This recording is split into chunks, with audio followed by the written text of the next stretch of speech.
મારું નામ આરીફ હબીબ પટેલ છે. હું ભરૂચથી સુરત કિરણ હોસ્પિટલ ખાતે સારવાર માટે મારા મધરને લઈને આવ્યો હતો. મારા મધરનું નામ મહેમૂદા હબીબ પટેલ છે અને એ કિડની પેશન્ટ છે. એમની સારવાર કલ્પેશ ગોહિલ સાહેબના હાથ નીચે હતી અને એ છેલ્લા 6 વર્ષથી કલ્પેશ ગોહિલ સાહેબના ઓપીડીમાં આવી રહ્યા છે.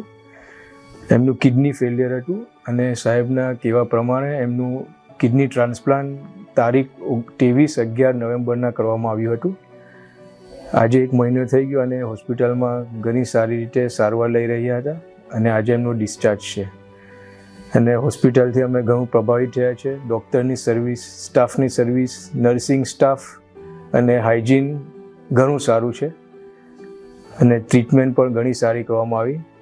એ બદલ હું હોસ્પિટલનો અને દરેક સ્ટાફનો ઘણો આભાર માનવા માગું છું.